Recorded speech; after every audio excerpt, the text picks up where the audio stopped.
Guess what? Discover's accepted at 99% of places that take credit cards nationwide.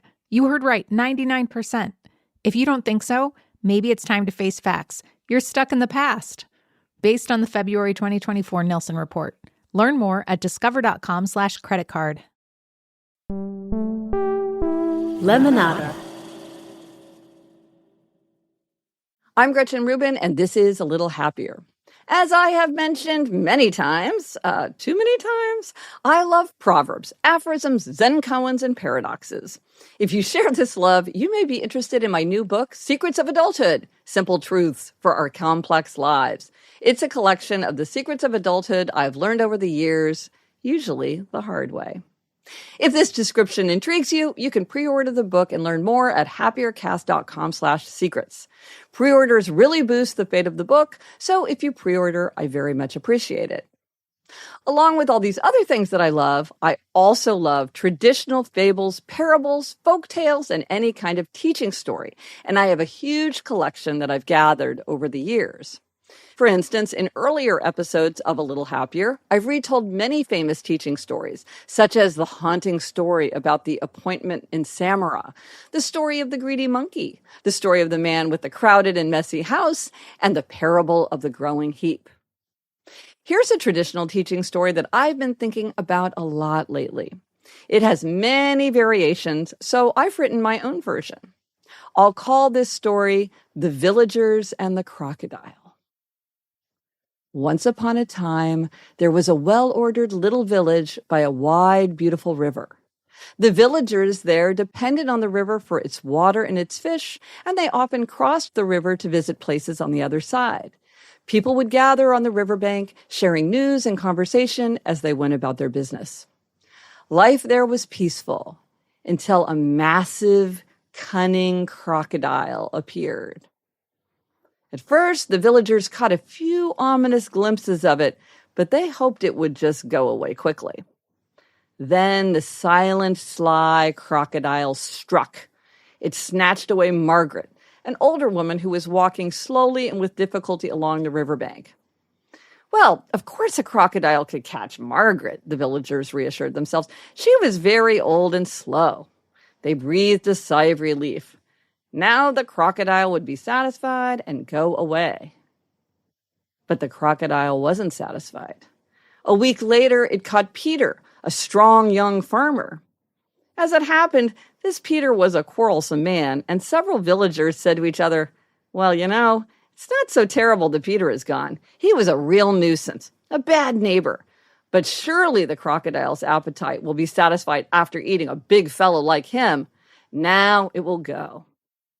So the villagers were dismayed when a week or so later, the crocodile acted again when it caught an entire family as they were crossing the river in a boat.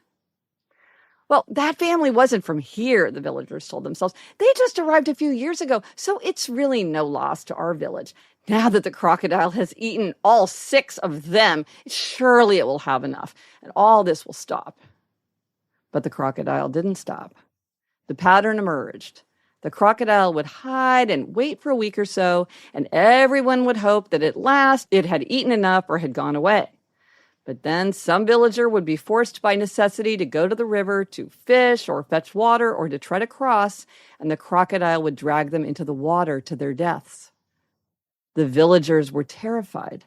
The threat of this crocodile meant they had no peace. They couldn't work. They couldn't plan for the future. They had no idea who among them or when one of them would be attacked. They no longer gathered on the riverbank for pleasant conversation. Instead, each crept to the river at odd times, hoping to pass unnoticed, each hoping that someone else would become the crocodile's prey. Gardens withered from lack of water. The weekly market was abandoned as fewer and fewer people remained to buy and sell their wares. But while the villagers recognized the threat of the crocodile, they didn't work together to find a way to deal with him. They didn't set a trap or establish a protective force on the riverbank or unite to fight him. Instead, they each told themselves that, for whatever reason, they wouldn't be the next victim, and the crocodile would take someone else instead. The crocodile hasn't come after me yet, each villager would reassure themselves. Obviously, it's not interested in eating me. I must not be the type of person that is its prey. I'm safe, and soon the crocodile will have eaten enough, and it will be satisfied and stop. Or it will go away, back to wherever it came from. Or someone else will figure out a way to stop it. But the weeks passed, and fewer villagers remained. They grew more and more suspicious of each other, each hoping that the others would be the next victims. Finally, just a handful of villagers remained, and they came together in the village square. We've got to do something, they agreed. We've all been so convinced that we wouldn't be the next victims that we haven't banded together to stop this crocodile.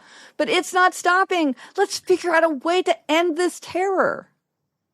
But by then, so few villagers remained that it was too late.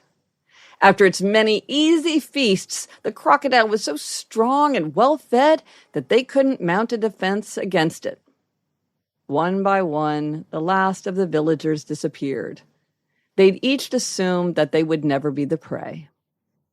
Now, what is the moral of the story of the villagers and the crocodile? Here are some possibilities.